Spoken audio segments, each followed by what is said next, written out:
Bonjour à tous, bienvenue sur la plateforme de médias La Vérité Présente. Je me présente, je m'appelle Rebecca et je suis accompagnée de deux frères, Loïc et Samuel. Hello. Cette plateforme est inspirée du verset de 1 Pierre 2, 12.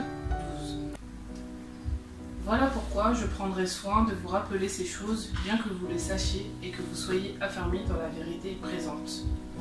L'objectif de cette vidéo est de pouvoir apporter des éclaircissements sur ce que Dieu veut faire avec son Église actuellement. Différents sujets seront abordés tout au long de la vidéo et aussi par la suite dans d'autres vidéos qui sont postées à l'avenir. Réseau d'Instagram qu'on mettra en dessous de la vidéo. Alors nous parlerons du sujet de la spiritualité et la manifestation de l'esprit religieux. Adorer Dieu est un style de vie. Alors je vais vous apporter en fait la définition que le Larousse donne de la spiritualité. Selon le Larousse, c'est ce qui concerne la doctrine ou la vie centrée sur Dieu et les choses spirituelles. J'ai trouvé que cette définition n'était pas assez claire.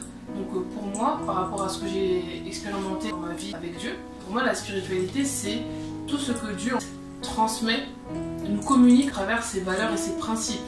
Et ces valeurs et ces principes, nous allons les découvrir au fur et à mesure et les appliquer dans chaque domaine de notre vie. Je vais vous parler du verset de Jean 4, 23 qui parle de ce que c'est que l'adoration. Mais l'heure vient, et elle est déjà là, où les vrais adorateurs adoreront le Père en esprit et en vérité. En effet, ce sont là les vrais adorateurs que recherche le Père. Bon vous, qu'est-ce que peut représenter en spiritualité ?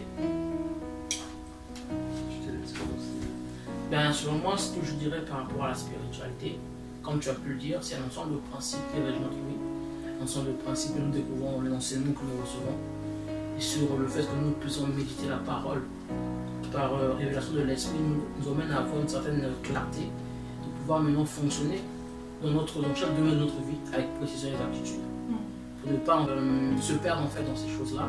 Donc la spiritualité, pour moi, c'est vraiment quelque chose qu'on ne peut pas dissocier en fait de notre vie de chaque jour. Ça régit en fait tout le domaine de notre vie sur des principes et des valeurs qui sont différents pour chaque domaine en fait. Pour moi, ce serait ça la spiritualité. D'accord, c'est intéressant. Alors moi je dirais que la spiritualité c'est la capacité à interagir avec le domaine de l'esprit, la capacité d'interagir avec Dieu.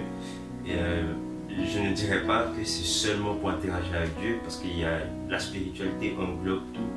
Il peut y avoir une spiritualité qui est illégale, je dirais, donc qui ne vient pas de Dieu, mais c'est aussi de la spiritualité.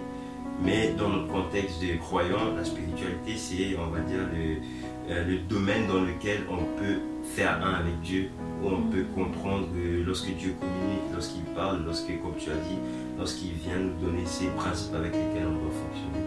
Donc c'est un peu rapidement la définition que je peux donner à la spiritualité. C'est très intéressant. C'est vrai que par rapport à ce que vous avez dit, ce que je peux retenir, c'est que c'est important en fait de pouvoir construire des valeurs que Dieu va nous communiquer et de bâtir certains principes, parce que si on ne découvre pas ces principes et ces valeurs, c'est là où on va se créer un mode de fonctionnement. On va commencer à se créer une vie monastique, on va commencer à développer des langages religieux, on va commencer à s'habiller d'une certaine manière pour dire que oui, on est saint, on est plus croyant que d'autres. Et je pense que ce que Dieu recherche en fait, c'est des personnes authentiques qui vont vraiment manifester toutes ces choses de manière simple en fait. Je pense que c'est important en fait de comprendre aussi que la spiritualité se construit de l'intérieur. Premièrement, pourquoi ? Parce que nous sommes tripartites, corps, âme et esprit.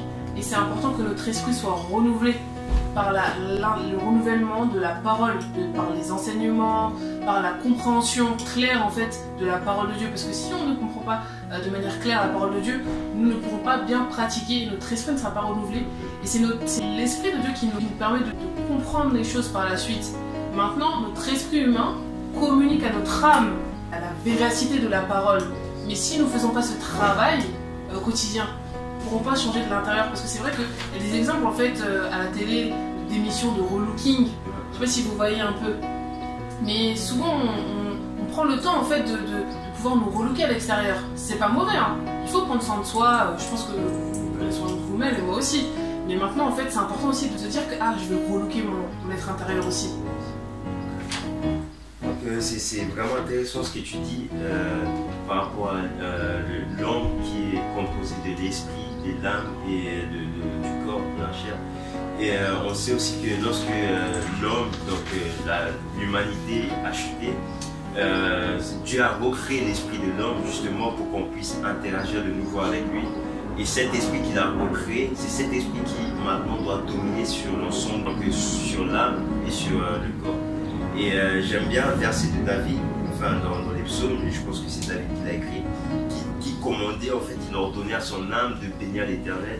Et on voit à ce moment-là que là, c'est son esprit, l'homme intérieur qui prend le dessus, qui dit non, maintenant mon être, on doit bénir l'Éternel. Et c'est là où tu vois que là ça c'est de la spiritualité. Pourquoi? C'est l'esprit qui est en capacité de communiquer avec Dieu, qui peut maintenant interagir avec Dieu. Et c'est ça qui permet aussi de faire la volonté de Dieu sur terre. Parce que si on peut communiquer avec lui, on peut interagir avec ses pensées, avec sa volonté. Donc ça, je trouve intéressant. C'est vraiment intéressant ce que tu dis, Samuel, parce que ce que vous avez dit depuis le début. Parce que moi, ça me ramène aussi à un verset qui dit, le verset de David qui dit, pourquoi tu as battu mon âme et gémis-tu au-dedans de moi? Espère en Dieu car je louerai encore. Il est mon salut et mon Dieu. En fait, ce que je voulais corroborer par rapport à ça, c'est que lorsque j'ai compris de là, c'est que vraiment l'âme, c'est vraiment le siège des émotions. Et qu'en fait, plus on va nourrir notre esprit de la parole de Dieu, ça fait que notre esprit va prendre plus en gabarit et plus en force. Il va pouvoir assujettir, en fait, régner sur notre âme, en fait. Parce que si on reste pas sur notre âme, on pourrait être abattu par n'importe quelle situation de la vie. Ce qui va faire qu'on ne pourra pas adorer correctement Dieu ou le louer. On va le faire de manière charnelle et on va s'éloigner de Dieu, en fait. Et c'est vraiment important, comme il a pu le dire, que notre âme puisse vraiment prendre en gabarit, qu'on puisse vraiment écouter la pensée de Dieu, qu'on puisse vraiment interagir avec Dieu, pour pouvoir fonctionner de manière, comme des fils, en fait. Fonctionner vraiment par l'esprit. Parce que fonctionner par l'esprit, c'est le fait que notre esprit puisse accepter la pensée de Dieu et s'aligner avec. Non, c'est vraiment vrai ce que vous dites. Et je pense que c'est important. Chacun, on peut se considérer ça. Lorsqu'on parle, en fait, on se dit pas que nous, on est arrivé, on comprend mieux que nous tous, mais on se retrouve dans cette chose-là, on se dit qu'il faut qu'on persévère et qu'on continue de construire ça. Parce que ces choses ne se font pas du jour au lendemain. C'est un processus, en fait. Et c'est des choses qu'on fait étape par étape. Mais tant qu'on n'enclenche pas ce processus, qu'on ne prend pas le temps de se dire que oui, je vais me relooker à l'intérieur, je vais prendre le temps de travailler les enseignants, je vais prendre le temps de considérer les choses, je vais prendre le temps d'arrêter certaines choses. Tant qu'on ne prendra pas ce temps-là, bah du coup on tournera en rond et c'est là où on ne vivra pas une réelle relation avec Dieu. L'heure est à la réflexion et à la prise de décision importante concernant notre relation avec Dieu. Cette vidéo est là pour nous conscientiser à persévérer, à nous ramener dans les voies de Dieu.